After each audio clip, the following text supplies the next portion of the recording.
Alrighty, well, I think we got to talk a little bit about mink ranching. Oh, right. So, obviously, commercial fishing and mink ranching. You've mentioned it. Everyone had a mink ranch. Yep. So, you know, why did commercial fishing and mink ranching go together? Yeah, it was, it all started, I recall starting at, obviously before I was born. I was born in 51. And, um, and I recall that's when the mink farm started. I remember my uncle, my Forrest Henderson, who was married to my aunt, Bernabelle. Um, they had a mink ranch down. I don't know where it's at now. This is all Warroad now, but they had a little funky mink ranch. I remember going there as a kid, and it was just starting out. And they did feed a lot of fish to that, particularly after the tulipi was banned by, I think, from the FDA from human consumption. That they had, and it was the biggest biomass out here. And what are they going to do with all these tulipis? So I think at one time they just threw them in the fields for fertilizer, but that was kind of dumb. So that wasn't getting much out of that. So they figured out it could be mink feed, and so it well, I don't think, because obviously the fishing that uh, fishing or the mink farming survived without the fishing because some of the people had fishing licenses and some didn't. But it was definitely hand in hand. I mean, it helped out a lot. Uh, but the mink ranching was big business at one time, and I know my father, he specialized in white mink and black mink, Heinen, the famous Heinen buff. Mm-hmm. I don't know if that's been written up anywhere, but I don't know how these people did it. And I don't, I wasn't involved in any of this, but all these people. I mean, back animal husbandry was mink farming was animal husbandry, Mm-hmm. and they would breed all these mink and everything. And the Heinen buff, I mean, that was a famous. It was a Heinen buff. That was actually a name Mm-hmm. for this fish because of a particular color. And my father, they just kept breeding to have white mink, and then there was black mink, and I don't know how they did this, but it was quite a. I mean, it was animal husbandry. I mean, people have been breeding animals for centuries, right? Yeah. And mink were the same way, and it was big business. My father, he was always kind of a mover and a shaker, and I remember back when I was a kid, he went out to New York City, and they sold this. Most of the furs around here were sold in a New York auction. And we would pack up all the furs. You got some of the furs down there. Mm-hmm. We'd pack them up, send them in big boxes. They'd go out. We'd insure the packages, and they'd go out to New York City, and they'd be sold up in them. And Women's Wear Daily, which was a big fashion thing. I don't know if it's still around or not. My dad would get that because he wanted to know what was the market going on in fish. And another sidelight to that is my father would come back from New York City, and back it must have been about '63. He brought back the first Beatles album. Oh, really? Yeah, right. And I think it literally was the first Beatles album, Meet the Beatles album. That's before your time, but it was a big deal, and it was like, he'd bring back all these cool things from New York City. But it was big money. I mean, not big money. My folks never made a lot of money, but it was affordable. My dad was involved, so he'd go out and see the auction sales. I don't have a clue how that worked. I don't know if it's Okay. still going or not. I don't know anything about for business. Fur markets or Yeah, any of that. yeah. But I know a lot about how they were raised. Yeah. So, you do you have any idea how large his operation I think my was? father's was around 4,000, 5,000 mink. Okay. And as we kept expanding, where we had the farm was out along the Warroad River. And, and I just listened to Doug Johnston. I don't know if he was accurate or not, but I think he said Heinen had 50,000 mink. I don't know if that's accurate or not. But he was the biggest mink rancher. My Uncle Dorn's, I'm thinking, was the second biggest. I don't know. I'm thinking Dorn's had about 10,000. That's just what I remember. Yeah. Marg might know that. We actually have a video of his of Dorrance's ranch in 1987 or something like that. Cool. I'll have to show you that. But Oh, I mean, it's yes. a really, really cool operation Huh. to see his whole side. And with Heinen's too, I know I've read somewhere that it was like somebody said it was the second largest in North America. Some people say it was the second largest in the world, and Yeah. I'm not 100% sure how to figure that out precisely. But I mean, that's a lot of mink. I mean, Yeah, no, and it was big business that was connected to fishing, but not completely. It was growing up on a mink farm was kind of fun. You know, when I grew up, we moved out. We call it the farm. Blue Mist Fur Farm was what my father's name, the name of our farm. That's what we had on all. I still got some of the stickers. He used to put on all the fish pelts or fish pelts, mink pelts, with Blue Mist Fur Farm, and it was. So I grew up on that, and I probably thought more of the mink farming than I did the fishing. Eventually, I got into more of the fishing. mm-hmm. But his main thing was, you know, how was he going to survive? And it was a mink farming. That was it. And it was kind of, I was going to say kind of fun. I never was really good. I always felt kind of sorry for the poor little animals. I was always a softie. But you know, what we did is you get up in the morning, we'd all had chores, we'd go water the mink. Mm-hmm. And my sister and I would often do that. And this is when my dad got bigger as we got on. And then we had to make feed for the mink. And we had big grinders, we'd throw fish in there, and they got all kinds of horse meat. I don't know wherever they'd get, I don't know where they get all the meat from, from leftover things from cattle butchering, tripe, all that kind of stuff. We had all kinds of stuff.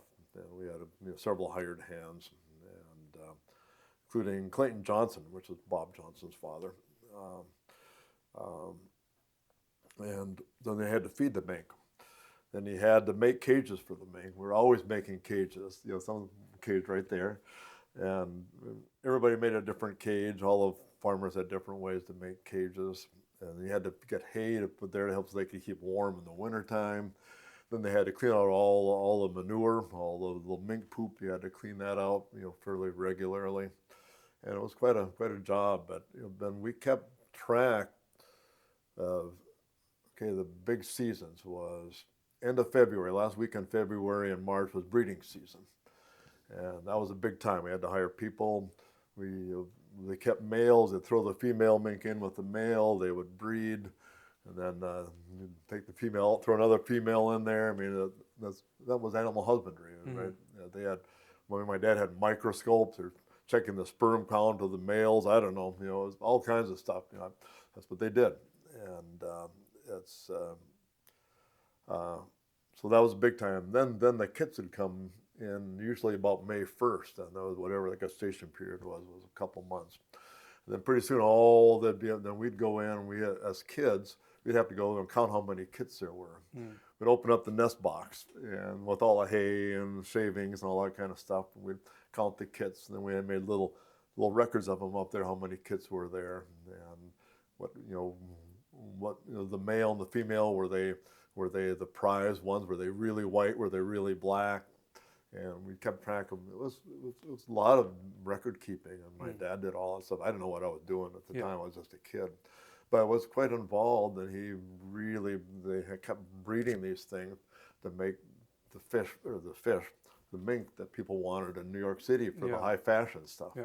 How many kits would they have? I think I'm going to guess the average was about 5. Okay. But sometimes it seems to me we had occasionally up to 9, maybe even 10. Sometimes it'd be 1.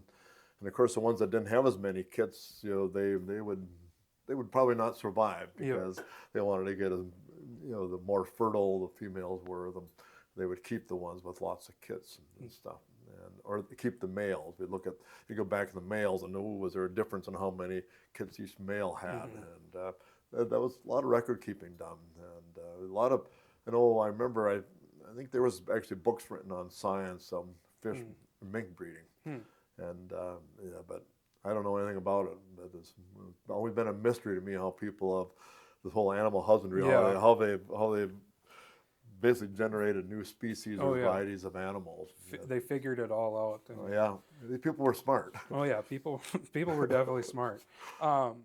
So, you said springtime is kind of your breeding period, and then they're having their kits. Yeah. You left the kits with the mother until a certain age? Yeah, they would. Yeah, yeah. No, that's a good thought. When did we pull the kits out? And that's why you had to have lots of extra cages and stuff because and then the kids would start fighting with each other. Mink are not particularly nice animals.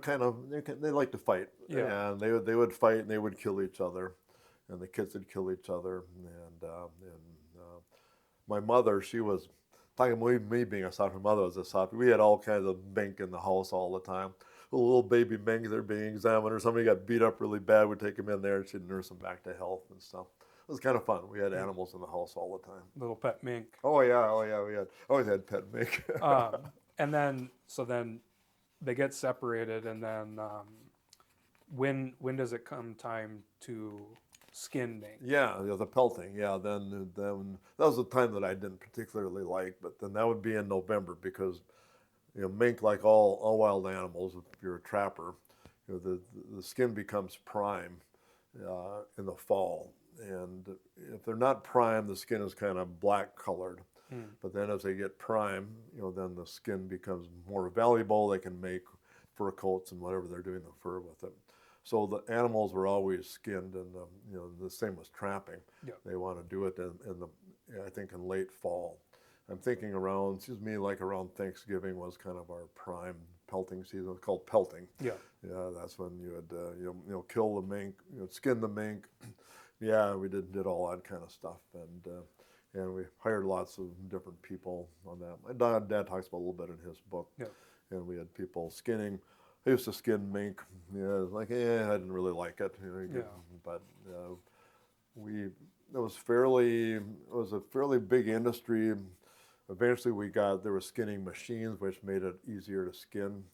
There were fleshing machines, which made it easier. The fleshing was meant to take the fat off the skin so it could become pliable and easy to make, say, fur coats out of. There were companies someone down in Detroit Lakes that actually made machines that we fed the mink with, the feed carts, we call them. Most of them were electric powered. And of course, I was kind of the mechanic on the farm, and I kept everything running. And it was always busy. I mean, you never had it was always busy. It was like having cows or milk cows, Every day you got to get out there. You cannot let the mink go. You got to water them. You got to feed them every day. Then you got to deal with them. You got to keep them from fighting and killing each other. You got to give them shots. We gave them distemper shots. I think several other kinds of shots, and all that kind of stuff was always gone. I don't know how everybody learned all this kind of stuff. I don't know. Yeah. But I think all the mink ranchers, they'd go down to the bar and everybody would find, "Ooh, what are you doing now?" And they'd learn how to do this. But it was quite an industry. And then you said your dad sold them most of the furs in New York. Yeah. At the New York auction. Yep. Okay. So when did mink ranching slow down? Well, I was trying to remember that. I figured you'd ask me that. And I think my dad's operation must have slowed down. I'm saying the mid-'70s or maybe early '70s it started slowing down. Of course, I moved, when I went to school. I went to school back when I got out of high school in '89, and the first year I worked on the mink farm, I know. So I can remember that as a date. That was in 1969. Then I went to school for a while, come back and fish once in a while. And when I started coming back here with my girlfriend, but eventually my wife, my ex-wife, I'm guessing that was the mid-'70s or something. I don't know. Sorry, I can't remember that date. I think that was going on. We had all the PETA people, all the fur ranching was bad. The cruelty to animals and all that, and that took quite a toll. And I don't really know what. I don't know. Maybe you know that, but I don't think the fur market has really ever jumped back. But I think trapping is still fairly viable occupation, I think. But I think you're right. It was about the '70s was when it was really peaking, the anti-fur kind of campaign, and I think a lot of the smaller mink ranches started kind of collapsing because of that. I mean, people weren't buying fur Yeah. coats because it was unethical to wear a fur coat. Yeah. You know, that's the perception of it. Yeah. But and then you kind of, I think the 70s was about right. And Yeah, that was back in the days when people would go, the celebrities would wear their fur coat, and you get somebody paint dumps a sprayed gun. on them, Yeah. that kind of stuff. Yeah. And yeah, it was kind of ugly, so that was tough. And you had to have a pretty efficient operation, because I'm sure the mink prices went down, of course. So how were you going to survive when small ones couldn't? So I don't think there's many small ranches left anymore. Yeah. Now, does Heinz still have mink out there? I don't believe so. Because I was driving by there, I know there's lots of sheds and stuff, mink sheds up there, but I don't know if you. Yeah, the market has really, really changed. You know, like in Europe is pretty much like Russia and China still buys a lot of furs today. Yeah. But really, like kind of that global market for furs is really on the decline. I mean, substantially. Now, when you can buy a synthetic coat for a third of the price as a mink coat, and then there isn't like this ethical, not ethical question to the coat that you're wearing. So it is a kind of an interesting decline in ranching furs, you know. Yeah. Well, and even trapping, and I know that I'm sure it's impacted trapping somewhat, but it seems to be less so than the ranching. But it's the celebrities, of course. I mean, a mink coat was always worth a lot of money, right? That was worth a lot of money. It was a status symbol. And then when that became less than a status symbol, it wasn't politically correct. It wasn't woke nowadays. I guess the word would be to wear a fur coat. It obviously was tough. But it was kind of sad to see, because we had a lot of that around here. Was there any backlash to owning? Did you ever see any backlash to owning mink or having a mink ranch? No, not me personally. No, no. People had. No, I never seen anything myself. I mean, we'd read about it in the papers. People spraying paint on fur coats and everything, but I never. Nobody really talked to me about it a whole lot, and around here, nobody. It was. I mean, everybody had mink here anyways. So. Yeah, right. And when I went to college, nobody. I think I probably knew people that had. I'm sure people knew I grew up on a mink ranch and stuff, and so back in those days, I was probably more of a mink rancher than I was a fisherman. Back in my teens, I were still did more work on the mink ranch than I did on the lake. A little bit half and half probably, but hey, of course we farmed, we did all that kind of stuff. We logged, did all that, everything you did to make a little bit of money. So.